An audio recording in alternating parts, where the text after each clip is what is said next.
बिस्मिल्लाहिर्रहमानिर्रहीम। सबसे पहले पाकिस्तान। अज़ीज़ दोस्तों, पाकिस्तानियों, अस्सलाम वालेकुम। मैंने आज आपके सामने मंशियात केस के हवाले से राना सनाउल्लाह की जो गिरफ़्तारी अमल में आई थी आज से 6-7 माह पहले, मैंने उस हवाले से आपसे मुखातिब होना है और एक दो सवाल कायम करने हैं।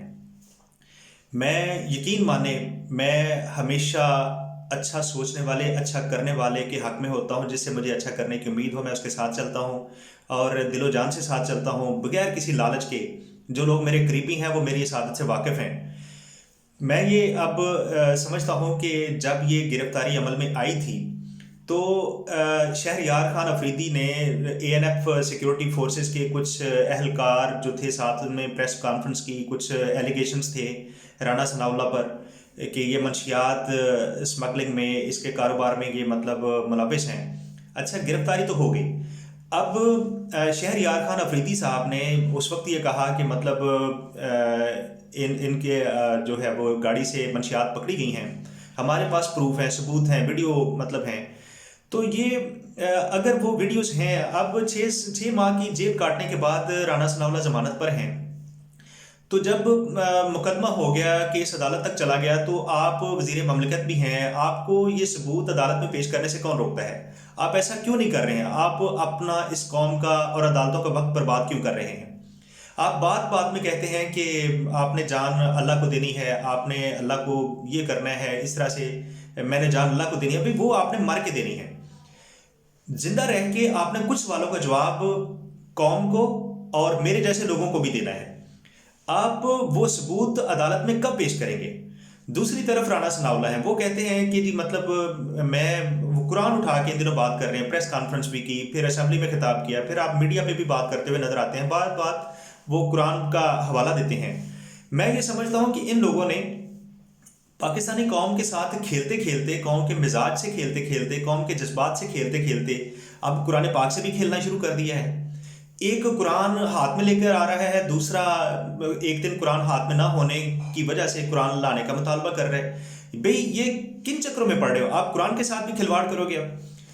अब राना सनाउल्लाह जो है वो कुरान पाक हाथ में लेके प्रेस कॉन्फ्रेंस करते हैं और उसमें कहते हैं कि जी मैं बर्बाद हो जाऊँ, मैं कुछ ना रहे, मेरे हाथ में कुरान पाक है। अगर मैंने किसी मंशियात फरोश को सपोर्ट किया हो या मैंने किसी मंशियात फरोश की जो है वो मतलब कभी वकालत की हो, कभी उसका जो है वो सिफारिश की हो।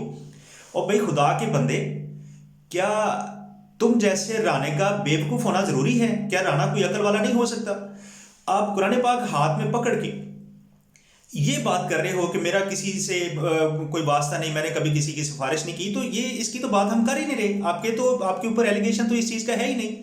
आपके ऊपर इस बात का एलिगेशन है कि आपकी गाड़ी से ये इतने किलो जो है वो मंशियात पकड़ी गई है।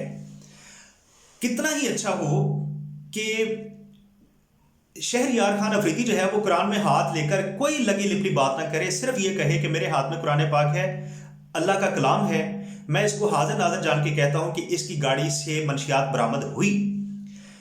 अब दूसरी तरफ राना सनाउल्लाह, जिसने कुरान हाथ में पकड़ के बात करने की रिवायत डाली है, कितना ही अच्छा हो, दाएं बाएं की बात छोड़ें, मैं कब से क्या था, ऐसे था, मैं ये वो, आप कुरान हाथ में रख के सिर्फ 100 लफ्जों की एक बात जो है, 100 बातों की एक बात ये क्यों नहीं करते कि मेरे हाथ में अल्लाह का, दो जहानों का बादशाह ये कुरान पाक मौजूद है, मेरी गाड़ी से मंशियात नहीं निकली। इससे इस कौम का वक्त भी बच जाएगा, इस हुकूमत का वक्त भी बचेगा, अदालतों का कीमती वक्त भी बचेगा। जो करने वाली बात है वो कर नहीं रहे आप। मैंने ये नहीं किया, मैंने कभी किसी की सिफारिश नहीं की, मैंने ये नहीं किया, वो नहीं किया, किसी को सपोर्ट नहीं किया, ये सब ड्रामेबाजी है। आप ये मतलब इतनी गंदी सियासत करते करते आप ये कुरान पाक की हुर्मत को पमाल कर रहे हो। आप लोग ये किस तरफ आप जा रहे हो? ये कौन सी रिवायत शुरू हो गई? कौन सा तरीका हो गया? मैं तो समझता हूँ ये कुरान जो है वो इसका मजाक उड़ा रहे हो। अब दूसरी तरफ ये बात है, जो लोग ये कहते हैं कि राना सनाउल्लाह जो है वो एक MNA होकर, एक मतलब साबिक वजीर कानून होकर अपनी गाड़ी में बैठकर, सरकारी गाड़ी में या वैसे भी गाड़ी में बैठकर वो मंशियात रखेगा। मेरा उन लोगों से सवाल ये है कि क्या ये सियासतदान लोग जो हैं ये इस मुल्क में सियासत आपके या मेरे जहन के मुताबिक करते हैं? हालांकि मेरा और आपका जहन तो ये है कि मतलब ये जैसे वोट मांगने के लिए हमारे घर घर आते हैं, ये बाद में भी आते रहें। ان کی ہم دعوتیں کرتے رہیں، ان کے کھانے کھلائیں، ان کے ساتھ اپنے تعلقات استوار کریں، ان سے مطلب اپنے جو ہے وہ کام نکلوائیں، کیا یہ لوگ آپ سمجھتے ہیں کہ یہ ہماری سوچ کے مطابق سیاست کرتے ہیں؟ یہ آپ کی بھول ہے۔ جہاں تک یہ بات ہے، یہ سیاست جو ہے یہ اپنے ذہن سے کرتے ہیں، یہ ہمارے قوم کے جذبات سے صرف کھیل سکتے ہیں، ہمارے ذہنوں کے مطابق یہ سیاست نہیں کرتے۔ اور اگر کوئی ایسا سمجھتا ہے کہ یہ اس کی بھول ہے، یہ کوئی اچنبے کی بات ہے کہ وہ ایم این اے ہو کر اپنی گاڑی میں ایسا کیوں رکھے گا؟ تو وہ جو بھی کوئی دھندا کرے گا وہ آپ کو بتا کے کرے گا، آپ کی سوچ کے مطابق کرے گا۔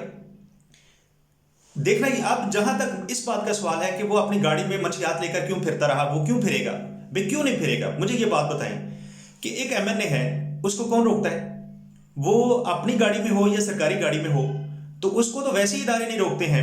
مجھے ایک یہاں پر اپنی ذاتی مثال جو ہے وہ یاد آتی ہے کہ میری ایک رائفل تھی گاؤں میں، جو مطلب جس کا رینیول نہیں ہوا تھا، اپ گریڈیشن نہیں ہوئی تھی، ناجائز ہو چکی تھی۔ میں ایک دن اپنی سرکاری جیپ میں اپنے ایک دوست کے والد کی وفات پر فاتح خانی کے لیے گیا، تو میرے دل میں آیا کہ میں وہ گن لے جاؤں لاہور، وہاں سے چلے شیخو پورہ سے میں اس کا رینیول کروا لوں گا۔ تو میں نے وہ گن ناجائز تھی بالکل اپنی گاڑی میں رکھ لی، گاڑی میرے پاس سرکاری تھی۔ اب میں چلتا آیا ہوں، مجھے کسی نے نہیں روکا۔ اب بلکہ ہوا یہ کہ ایک موقع پر چوکی انچارج میرے ایک دوست تھے، رستے میں مل گئے، ایک سائڈ پہ گاڑی کھڑی کی، چائے پی اور بڑے مطلب اچھے ماحول میں ہم لوگ واپس آ گئے۔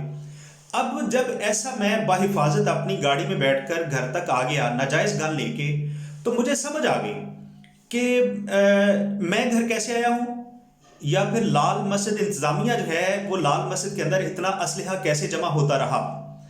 مجھے اس بات کی بھی سمجھ آ گئی کہ جن دنوں پاکستان میں پاکستانیوں کے لیے آٹے کی شارٹیج ہو جائے تو بیوروکریٹس کی گاڑیوں میں آٹا کیسے برآمد ہوتا ہے۔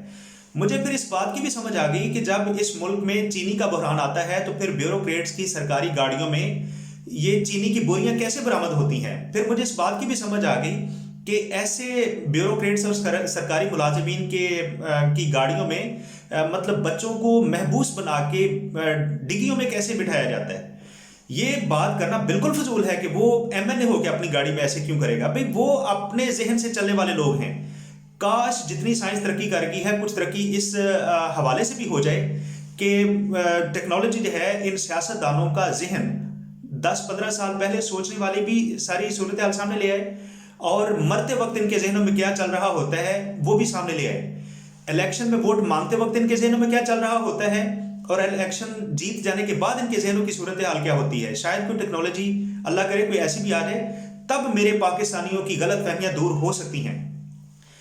امام المتقیان، امام الفقراء، یسوب المسلمین حضرت علی علیہ السلام کا فرمان علی شان ہے۔ وہ کہتے ہیں کہ اگر لوگوں کے ذہنوں میں جو چل رہا ہے اس کا پتہ چل جائے نا، تو آپ لوگ ایک کے ساتھ کھانا کھانا تو بڑی دور کی بات ہے، آپ اس کا جنازہ پڑھنا چھوڑ دیں گے۔ یہ لوگ اپنی سیاست جو ہے وہ ہمارے ذہنوں کے مطابق نہیں کرتے، یہ اپنے مفادات کے مطابق کرتے ہیں، یہ اپنے ذہنوں کے مطابق کرتے ہیں۔ تو لہٰذا اس غلط فہمی سے بچیں۔ میں آج پھر اپنی حکومت سے مطالبہ کرتا ہوں، جو غلط ہے وہ سزا پائے، وہ معافی مانگے، جو مجرم ہے عدالتوں سے سزا بھگتے، لیکن صرف ایک بات کرے، شہریار خان افریدی ایک بات کرے کہ میرے ہاتھ میں اللہ کا کلام ہے، اس کی گاڑی سے واقعی منشیات برآمد ہوئی ہے۔ رانا ثناءاللہ جب بات کرے تو قرآن پاک پکڑ کے نہ باپ کی بات کرے، نہ دادا کی بات کرے، نہ کسی اور بات کی طرف جائے، صرف ایک بات کرے کہ میرے ہاتھ میں یہ اللہ تعالیٰ کا کلام ہے، دو جہانوں کا بادشاہ ہے، میری گاڑی سے کوئی منشیات برآمد نہیں ہوئی، میں نشے کا کاروبار کرتا ہی نہیں۔ صرف آپ سے یہ مطالبہ ہے۔ اللہ تعالیٰ سے دعا ہے کہ وہ ہماری ذہنی پستی پر کرم کر دے، ہمارے حالات کو بہتر کرنے میں ہماری مدد کرے۔ پاک فوج زندہ باد، اور پاکستان اللہ کے فضل و کرم سے ہمیشہ پائیدہ باد۔ تھینک یو، اللہ حافظ۔